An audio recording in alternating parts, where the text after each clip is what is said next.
Eropa di tahun 2020 dan 2021 dilanda pandemi. Di awal tahun 2022, Eropa dilanda perang energi, terutama Uni Eropa, Sekutu Amerika. Apa yang terjadi saat ini di negara-negara Eropa tersebut? Biaya hidup naik 2 kali lipat dibanding 1 dan 2 tahun yang lalu. Dan negaranya merugi dengan penurunan pendapatan negara. Jerman menyatakan bahwa negaranya rugi 3% dari GDP nasional karena melakukan sanksi ekonomi kepada Rusia. Demikian juga Perancis dan Inggris. Kerugian 3% Jerman itu senilai 150 billion dolar, hampir sama dengan APBN Indonesia untuk menghidupi rakyat Indonesia yang sejumlah 280 juta manusia itu. Agaknya Eropa sedang tidak baik-baik saja ekonominya. Apa-apa mahal di Eropa. Bahkan turis yang biasanya datang ke negara Eropa, di mana kita tahu Perancis adalah negara terbanyak di dunia yang didatangi turis, hingga 80 juta orang setahunnya, mengalami penurunan drastis 2 tahun terakhir karena semuanya mahal. Demikian juga Inggris, Swiss, Austria, Jerman merasakan dampak negatif dari berkurangnya turis dan berkurangnya pendapatan negara. Yang jadi pertanyaan selanjutnya, masih kuatkah dunia untuk menanggung satu perang lagi selain perang di Ukraina? Kita tahu perang memang banyak terjadi sejak perang Vietnam terakhir, namun perangnya tidak multi-state atau tidak banyak negara. Seperti Suriah dengan Amerika dan ISIS, Libya dengan Amerika, Irak dengan Amerika. Namun perang di Ukraina, di belakang Ukraina ada negara NATO, ada Amerika, ada Biden yang membuktikan dirinya hadir di belakang Ukraina dengan datang ke Kiev baru-baru ini. Dan di belakang Rusia ada Iran dan Tiongkok. Petinggi CCP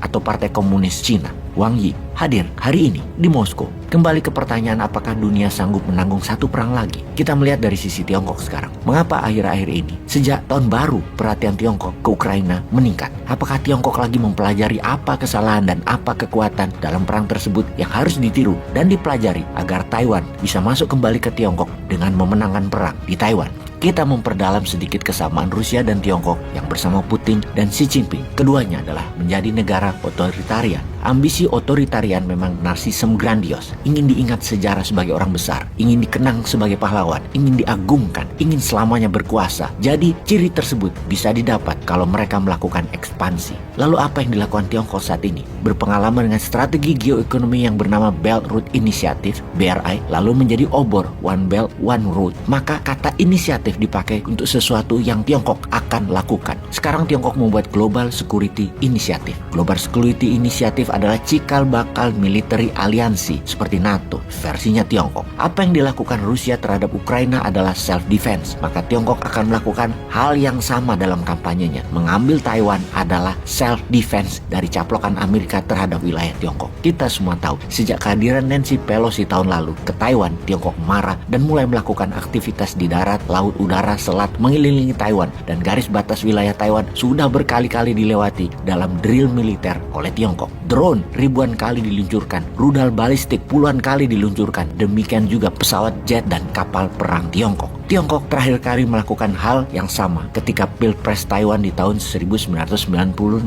dan sekarang 26 tahun kemudian Tiongkok kembali serius melakukan drill militer lebih besar dari yang pernah ada. Selain latihan, ada 3 ancaman yang secara resmi Tiongkok lakukan terhadap Taiwan yang kalau satu saja dilanggar, Tiongkok menyerbu Taiwan. Pertama, negara mana saja yang berani membangun pangkalan militernya di wilayah Taiwan, Tiongkok pasti akan serbu Taiwan. Kedua, kalau Taiwan membangun listrik tenaga nuklir dan membangun reaktor juga pengayaan nuklir sehingga bisa memiliki peluru kendali berkepala nuklir, sebelum itu terjadi, Tiongkok serbu Taiwan. Dan yang ketiga, yang terakhir, kalau Taiwan menyatakan kemerdekaannya, juga langkah-langkah politik menunda unifikasi Taiwan Tiongkok, maka Tiongkok akan serbu Taiwan. Perkataan ini diulang berkali-kali oleh Kementerian Luar Negeri Tiongkok. Petinggi CCP, Wang Yi dan Xi Jinping mengatakan ini berkali-kali. Tiongkok sangat posesif dan agresif sehubungan dengan Taiwan ini dengan mengatakan Taiwan bukan negara. Taiwan adalah bagian dari Tiongkok. Taiwan adalah provinsinya Tiongkok. Kita menganalisa sekarang perbedaan Rusia dan Tiongkok. Dari sisi militer, tentara Rusia banyak masuk di kombatan dalam perang dalam 20 tahun terakhir di dalam aneksasi Crimea misalnya, Georgia, Suriah, dan terakhir Ukraina. Sementara Tiongkok terakhir kali masuk kombatan atau berperang tentaranya adalah di tahun 1979